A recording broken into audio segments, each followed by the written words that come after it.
Well, you can see where this is going, can't you?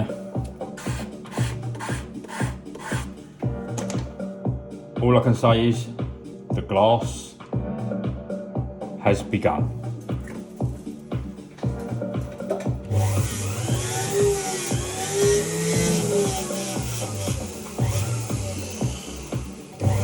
And I'm dreading it.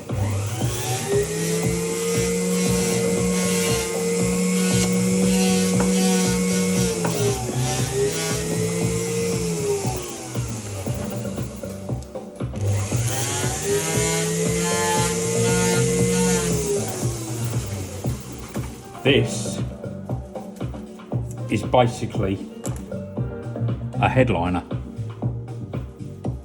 with a difference.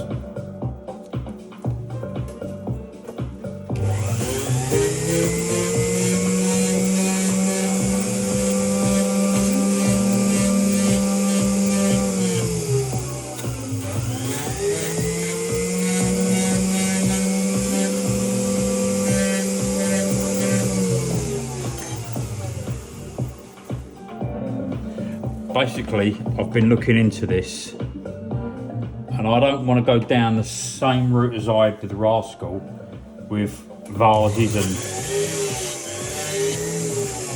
all other antics that I had from before.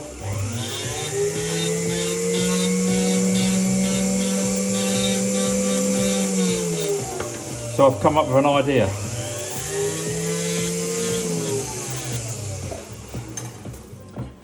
Now this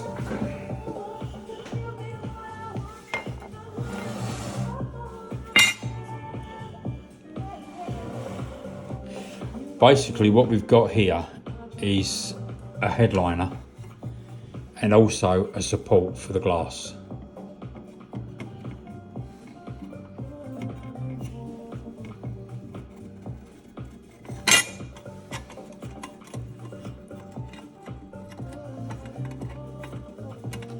You know why that's happened, didn't you? Because I'm trying to film at the same time.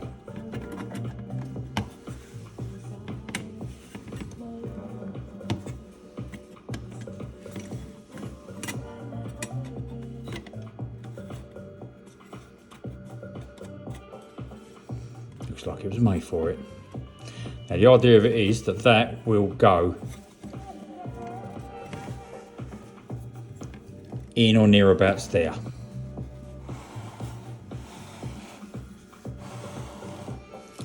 When that's soldered in at the back on the inside, you can see then I've got an edging all the way round for my glass to sit on. That's if it's going to be glass. On the sides, these will be cut out. So in other words, I'm not going to do it with a pen, but basically if you imagine I cut it out around there and then down there. That then drops out, but then I've got a support on the B pillar and the C pillar.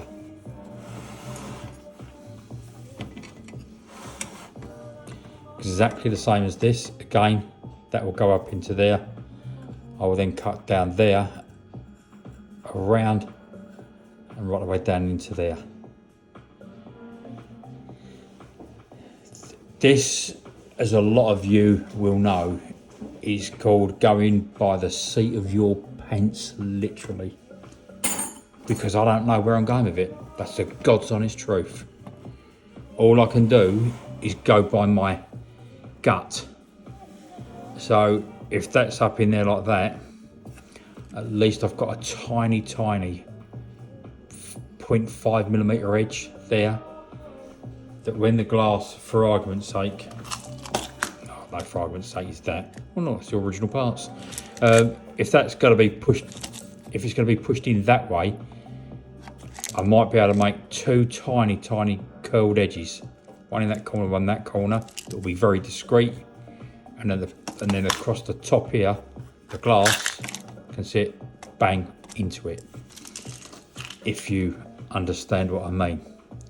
Obviously it's got to be squeezed up into there.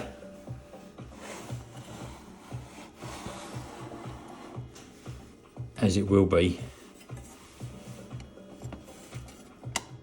up in there. Then this one has got the support of the glass to sit on that very minimal edge there. That edge will be taken off on that very, very edge there, that corner. This is what we call in the jewellery traders knife bar in it. So if that's your file going down at that angle there, for argument's sake, it will go down at that angle, for argument's sake. So the edge will be there, but it will be very discreet. It's called a knife bar.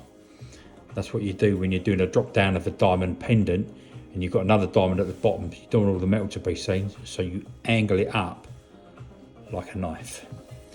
So that's what I'll be doing on the two edges. And I'm not going to really worry about this so much because it will fall into that recess there, which I've already done, where the parcel shelf sits. So if you can see that there, that will go all the way around there. It's come to my enlightenment today, if that's a word, it's come to my knowledge today, whatever way you want to describe it, that I've got a gang load to do. And it's really, really scary how much I've actually got in front of me. You know, just down to doing this, the headliner. The reason for the very, very poor lines was just to get an idea of where I'm going with it when I marked it out originally. I've just never taken them off. But the shape is actually all right, if I'm honest with you. Quite happy with the shape. That's a big old lump of silver to tap out there. But all the curves, all the shapes are all very much correct. Now let's see if I can get this back in this time on camera and see if I can get it right. I'm thinking, by the way, I'm not sure yet. I'd like to try and do something with the inside of this. It's very, very, very difficult. I have got the what's the word to say, experience, if you like, to engrave mini stars all the way up and down this symmetrically. But we're not talking 5 minutes here to engrave that amount of stars. I think it's one of those things where I might be doing like a general pattern all over it, or just polish it. I'm not sure yet. But if you can imagine me engraving stars,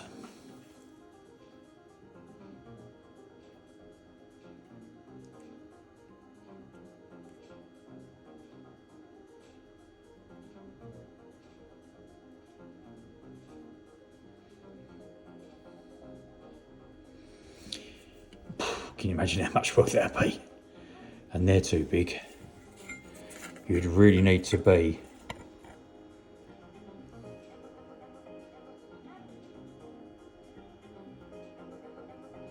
very hard to do on camera.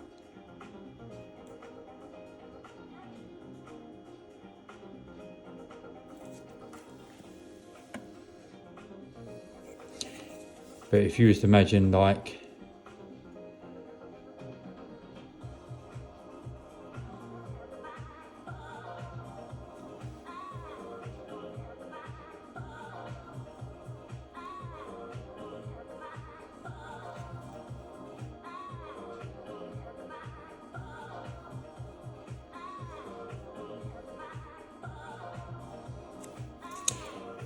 can you see where I'm going? And I'd want to get stars in between every single one of them.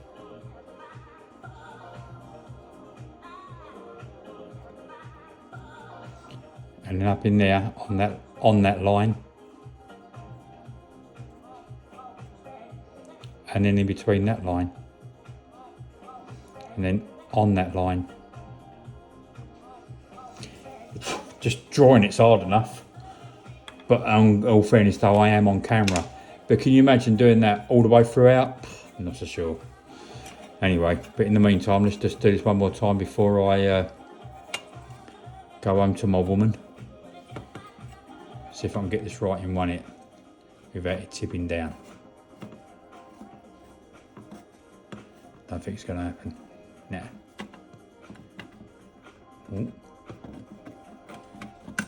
Oh, here we go. Aha. Look at that. Just like a Weatherstow sunroof, that was. Right. This has been an hour, 10-minute video. You lot can appreciate the time I've got involved in this. I'm going to try my very, very hardest to get this done for November for the Classic Car Show. That's what I want to do. Even if I don't get it done in time, there's going to be a lot more done to it than what you see here now. The dashboard goes to Charlie on Monday. The clocks go to Charlie. The heater controls go to Charlie. The dash top, all of it is going to him on Monday to all be what we term as pre-polished. When it all comes back, all the vents are going to him as well. It's now starting to get some of it is ready to go in to the shell. So the work has begun. Going back to the glass, I've got an idea that it might not be glass. I don't think I can put myself through that again, what I went through before with the amount of glass that I made and then broke at the last minute. So, but this one, I've got an idea. I've got to speak to a guy in Germany next week about helping me out with a similar product that's see-through. I can't say too much at the moment because there's no good me talking a good fight unless I can throw that punch, you know what I'm saying. So in the meantime, I'm going to call it a day now. I'll carry on next week. It's going to be next. I think next is I'm going to be getting ready to take all of this out from underneath, because I think I know where I am with most of it underneath, and you can see that on here I've still got all my aggressive file marks. So a lot of this now, all the suspension come out, front and back. Front suspension come out, start cleaning this all up nicely now. Start to get this clean and neat and lovely. I've got to work out, I've made a boot floor pressing. I said I was going away 5 minutes ago, I was going to see my woman, I keep going on. So, but that's the floor, that's the boot pressing. We'll go there. But I've realised another hiccup, that if I solder the boot floor pressing in now, I can't undo my shackles. So it's going to be a bit too tight. You've got to remember, this stuff is so tiny, it's very hard for some of it to be assembled. So I think what I'm going to have to do is nut and bolt.